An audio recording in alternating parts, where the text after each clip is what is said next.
आज खरीदने, थोड़ा लंबी अवधि के लिए रख लें तो बढ़िया मुनाफा हो जाए अपने को, ऐसा कोई स्टॉक मिला क्या? बिल्कुल बिल्कुल, ऐसे स्टॉक्स काफी हैं। बिल्कुल, मैंने एक स्टॉक चुना है इस वक्त जो इस गणेश चतुर्थी से नेक्स्ट गणेश चतुर्थी तक, अच्छा। थोड़ा हैवी वेट है, लेकिन स्टॉक का नाम है बॉश। इसका जो बेसिक चार्ट स्ट्रक्चर ब्यूटीफुल है, पॉजिटिव। इसमें करेक्शंस आते हैं और करेक्शंस एब्जॉर्ब हो जाते हैं। अब ट्रेड कर रहा है 33,693 पर ट्रेड कर रहा है। मेरा जो टारगेट है करीब 50,000 का है, मेरे ख्याल से वहां तक जाना चाहिए। स्लो चलता है, वॉल्यूम्स कम होते हैं, लेकिन ये स्टॉक सेफ है। बाय ऑन टिप्स लेना है तो 33,000 का स्टॉप लगाकर चले, 33, 32 का स्टॉप लगाकर चले, एक अच्छा आपको मिल सकता है 50,000 तक। पेशेंस रखिए, जैसे एमआरएफ था वैसा ही स्टॉक है, पैसा दे जाएगा, सेफ है, वॉल्यूम्स कम होते हैं। एमआरएफ जैसा स्टॉक है, पैसा दे जाएगा आपको। 32,000 का एक स्टॉप लॉस रखें, 50,000 तक के टारगेट रखें। मानस, आपका मुनाफे का मोदक?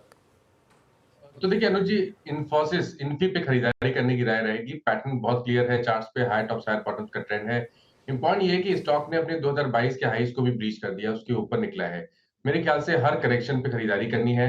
1800 रुपए जहां पर 50 डे मूविंग एवरेज है, उसके नीचे स्टॉप लॉस लगाइए। तो 1799 के स्टॉप लॉस से इन्फी में खरीदारी करेंगे और 2200 रुपए के टारगेट सेट करेंगे आने वाले 6 से 8 मंथ के लिए। ओके, इन्फोसिस। सतपुते साहब, रडार पे कौन सा अगले गणेश चतुर्थी तक जो बढ़िया कमाई करा जाए? आशीष जी, देखिए मेरे रडार पे है जियो फाइनेंस। देखिए मुझे लगता है कि बहुत बढ़िया पैटर्न है इसका। दो तीन चीजें यहाँ पे मुझे अच्छी लगी। एक तो डेली चार्ट पे ब्रेकआउट आया है, वीकली चार्ट पे ब्रेकआउट है, एंड मंथली ये सजेस्ट करता है कि कम से कम, क्योंकि आपने एक साल की बात की, तो मुझे लगता है इट शुड बी 500 to 550। ये मेरा एक साल का टारगेट रहेगा जियो फाइनेंस में। अगर किसी को स्विंग ट्रेड लेना है तो इसका जो पहला पड़ाव आएगा वो रहेगा 385 to 400। तो जियो फाइनेंस जो भी डिप मिले उसमें बाय करते जाइए। 320 का स्टॉप लॉस होगा। ओके, जियो फाइनेंस, सतपुते साहब का डिस्क्लेमर। इस चैनल और इस चैनल के प्रमोटर्स और जियो फाइनेंशियल सर्विसेज के प्रमोटर्स सेम है, तो एक इंडिपेंडेंट फाइनेंशियल एडवाइजर से भी कंसल्ट करिए। शिल्पा जी, आपका मुनाफे का मोदक मैम?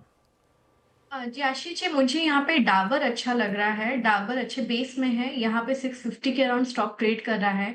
तो ऑन एनी डिक्लाइंस टुवर्ड 620 भी आप बाय कर सकते हैं। 590 का स्टॉप लॉस रखिए। मुझे लगता है डाबर यहाँ से 720 से लेकर 750 के लिए एक अपसाइड मूव के लिए रेडी है। डाबर, ये हो गया शिल्पा जी का ट्रेड या आइडिया ऐसे में गणेश चतुर्थी के मौके पर। अमित जी, आपका ट्रेड?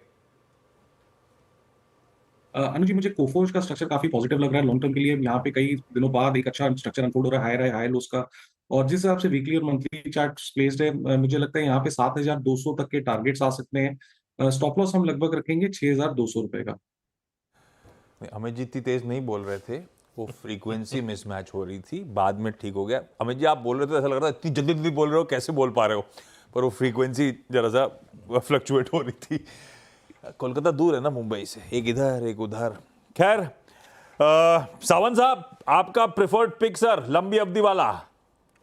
जी आशीष जी, जैसे कल दोपहर मैंने कहा था, मेरी एक राय बहुत क्लियर है कि बैंक निफ्टी बहुत जल्द आउट परफॉर्म कर सकता है। एक बार हम 51,800 के ऊपर क्लोज हो जाए, सीधा डोर्स ओपन होते हैं 54,000 से 54,500, ये मेरे टारगेट्स होंगे।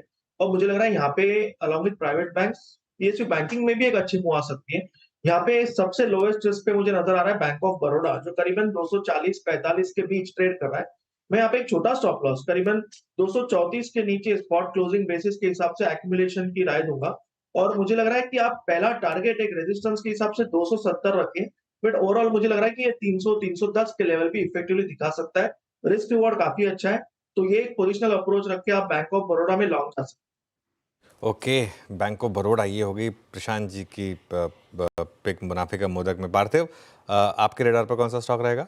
देखिए अनुज जी, गणेश जी की जो ट्रंक है वो एक चीज सिग्निफाई करती है, विच इज हाई एफिशिएंसी और अडेप्टेबिलिटी। तो हमने यही सोचा कि ऐसे अच्छे पर्व पर ऐसी कंपनी सिलेक्ट करें जो ये कैरेक्टरिस्टिक्स फुलफिल करे। तो the stock is Linde India.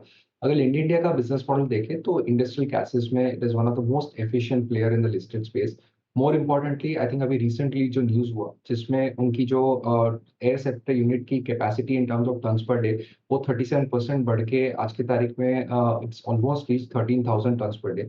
आगे जाते हम देख रहे हैं कि 2 साल के अंदर इसकी capacity total 20,000 tons per day होगी। तो जैसे-जैसे ये कैपेसिटी रैंप अप होगी, I think operational efficiency kick in होगी और अभी industrial gases beyond steel sector भी आई थिंक बहुत यूजेज हो रहे हैं, जैसे कि आर्गन, हीलियम, नाइट्रोजन। तो ये सब ये लिंड इंडिया सप्लाई करती है। ऐसा कहा जाता है कि modak is also reward for sadhana, तो हमें लग रहा है कि ये स्टॉक में लॉन्ग टर्म इन्वेस्टमेंट से आई थिंक अच्छा रिवॉर्ड्स वाह, ये है पार्थिव का बढ़िया सा पिक, ब्यूटीफुली जेल करते हुए।